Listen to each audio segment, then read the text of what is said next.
Hello friends, study with Priyanka में आपका स्वागत है।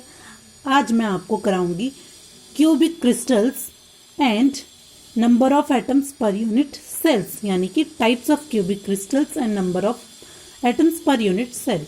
तो आपके पास तीन तरह की होती है, सिंपल और primitive, body centred and face centred. Okay, तो सबसे पहले हम क्या करेंगे, सिंपल और प्रिमिटिव क्यूबिक यूनिट सेल। अब इसमें क्या होता है आपके पास, in this unit cell the points are present at all the corner of a cube. कहने का क्या मतलब है कि जो आपके पास क्यूब होगा उसके हर एक कॉर्नर पे आपके पास क्या प्रेजेंट रहेंगे, उसके एटम्स हो, आयन्स या फिर मॉलिक्यूल्स। ठीक है, atoms present at each corner contribute 1/8 to each cube because it is shared by 8 cubes. Now there are 8 atoms at the corners. 10 क्या कह रहा है कि आपके पास ये दिख रहे हैं आपको, ये 8 कॉर्नर्स हैं, इसके इन 8 कॉर्नर्स पे क्या रहेंगे, एटम्स प्रेजेंट रहेंगे या फिर मॉलिक्यूल्स या फिर आयंस। और इसको कितने क्यूब्स शेयर करेंगे, 8, यानी कि एक एटम को 8 क्यूब्स शेयर करेंगे। कहने का क्या मतलब है, आप देख सकते हैं 1 एटम को कितने क्यूब्स शेयर करेंगे, 8 क्यूब्स। तो कंट्रीब्यूशन कितना हो जाएगा, 1/8। तो जब आपको टोटल नंबर ऑफ क्या निकालना है, atoms present, therefore the number of atoms present in each unit cell, यानी कि एक यूनिट सेल में नंबर ऑफ एटम्स प्रेजेंट कितने रहेंगे, वो हो गया आपके पास 8 corner atoms into 1/8 atom per unit cell. यानी कि आपके पास क्या कह रहा है कि 8 वो वाले एटम जो उसके कॉर्नर पे प्रेजेंट है और वो एटम जो 8 क्यूब्स शेयर कर रहे हैं। तो एक एटम को 8 क्यूब्स शेयर कर रहे हैं। तो जब आप इसको कैलकुलेट करेंगे तो आपके पास क्या आएगा, 1 एटम, यानी कि आपके पास कितना आ गया, वो 1 एटम आपके पास प्रेजेंट रहेगा एक यूनिट सेल में। Okay, now body centred cubic unit cell. अब body centred cubic unit cell में क्या है, it has points at all the corners as well as at the body centre of the cube. क्या कह रहा है कि आपके पास ये क्या किस किस पे रहेंगे, इसके कॉर्नर्स पे एज वेल एज इसके बॉडी सेंटर में भी रहेगा। ये आप देख सकते हैं, इसके कॉर्नर पे तो हैं ही सारे एटम्स, 8 कॉर्नर्स हैं तो 8 एटम्स, लेकिन इसके बॉडी सेंटर्ड में भी एक एटम है।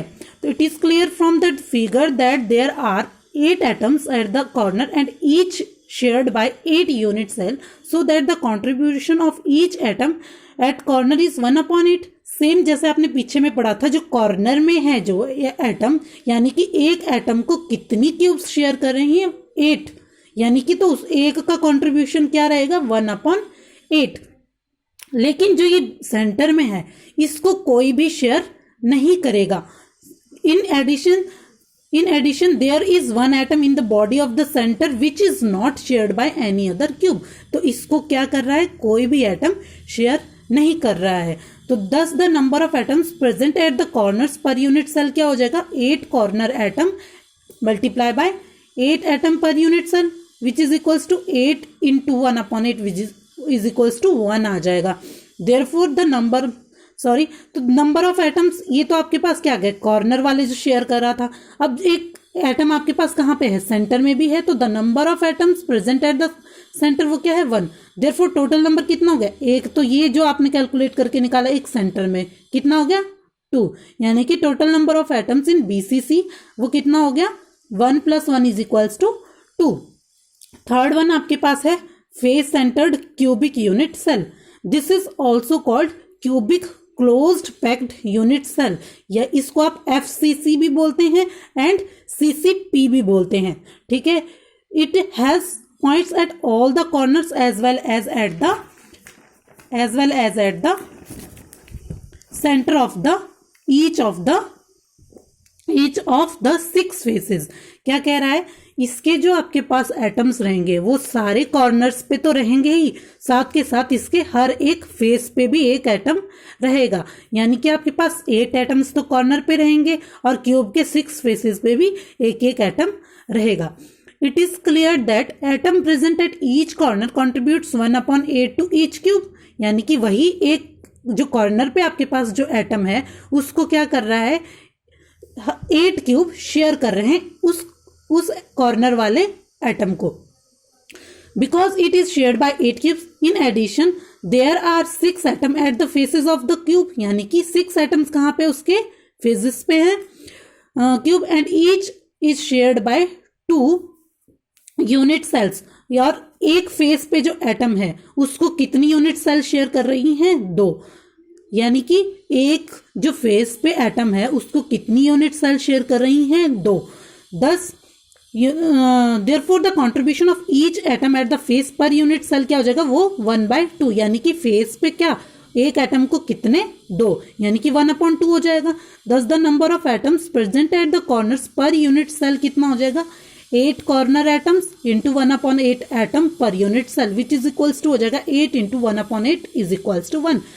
ठीक है, ये तो आपके पास आ गया जो कॉर्नर वाले का था. अब है आपके पास फेसेस वाले का निकालना है अपने. The number of atoms present at the faces per unit cell वो कितना हो गया?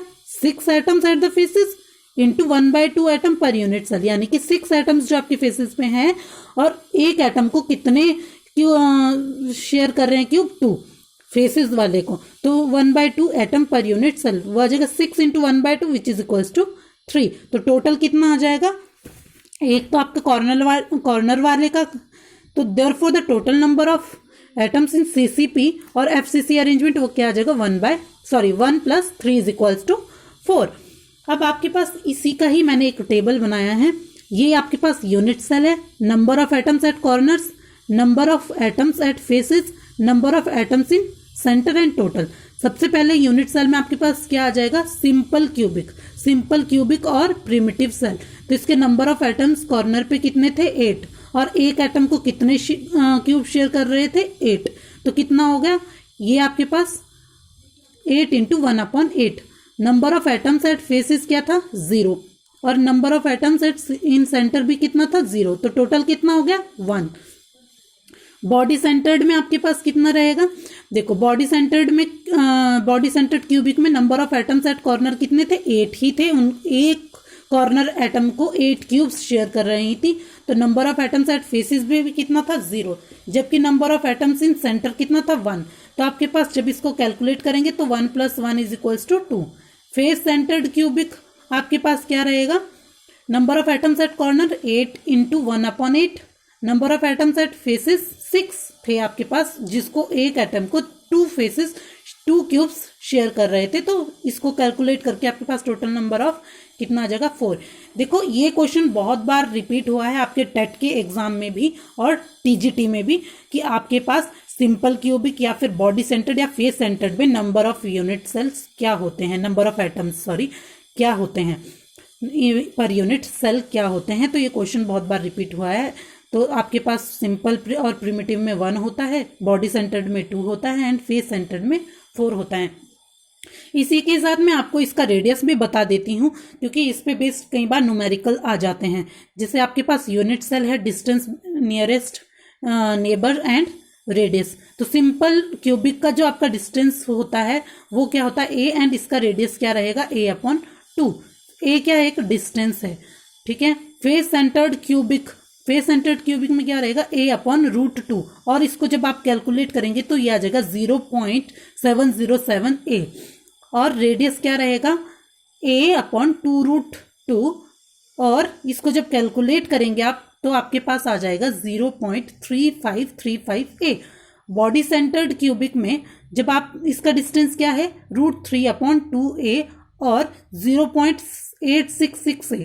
और इसको जब इसका रेडियस क्या रहेगा? √3/4A. और जब आप इसको कैलकुलेट करेंगे तो 0.433 A. और फॉर प्योर एलिमेंट्स, अगर आपके पास प्योर एलिमेंट्स है तो उसके लिए रेडियस क्या रहेगा?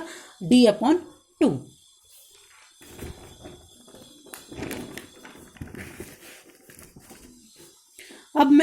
अब कुछ मैं आपको कोऑर्डिनेशन नंबर कैसे कैलकुलेट करते हैं आयंस का कोऑर्डिनेशन नंबर कैसे कैलकुलेट करते हैं, रेडियस रेशियो कैसे कैलकुलेट करते हैं वो बताऊंगी. तो stability of ionic solids and radius ratio of cation anion. तो सबसे पहले कोऑर्डिनेशन नंबर होता क्या है? The number of oppositely charged ion surrounding each ion is called its coordination number. क्या कह रहा है कि अपोजिटली चार्ज्ड आयन्स जो सराउंड होगा एक यानी कि एक ion surrounded by oppositely charged ion, यानी कि जितने भी एक आयन के बाहर अपोजिटली चार्ज्ड आयन्स होंगे, जितने भी number of oppositely charged ions होंगे वो उसका क्या होगा, कोऑर्डिनेशन नंबर होगा आपके पास। रेडियस रेशियो क्या होता है, the ratio of the radius of the cation to the radius of the anion is called radius ratio, यानी कि आपके पास रेडियस किसका, कैटायन का divided by radius of anion, वो क्या होगा आपके पास, रेडियस रेशियो। तो आपके पास रेडियस रेशियो क्या होगा, radius of the cation to the radius of the anion which is equals to r positive divided by r negative. ये आर पॉजिटिव क्या कर रहा है आपके पास शो, ये रिप्रेजेंट करता है रेडियस ऑफ कैटायन, ये करता है आपके पास रेडियस ऑफ एनायन। आपको पता होगा कैटायन पॉजिटिवली चार्ज होते हैं, एनायन नेगेटिवली चार्ज होते हैं। तो आपके पास अब रेडियस रेशियो, यहाँ पे एक टेबल मैंने बनाया आप लोगों के लिए। सबसे पहले आप देखेंगे रेडियस रेशियो, अगर आपके पास रेडियस रेशियो कैलकुलेट करके 0.1552 0.225 तक आता है तो आपके पास उसका कोऑर्डिनेशन नंबर क्या रहेगा, आयन का 3, और स्ट्रक्चरल अरेंजमेंट क्या रहेगी, ट्राइगोनल प्लेनर।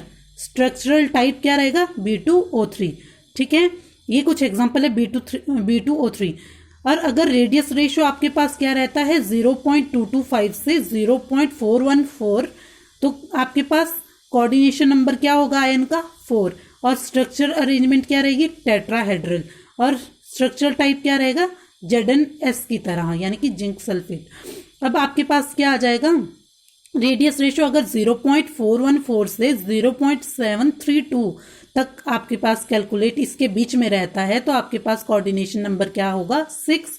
शेप क्या रहेगी, ऑक्टाहेड्रल, और किसकी तरह इसका स्ट्रक्चर होगा, NaCl की तरह। ये एग्जांपल्स आपको दिए हैं यहाँ पे, NaCl, MgO, NaBr, CaS and CaO।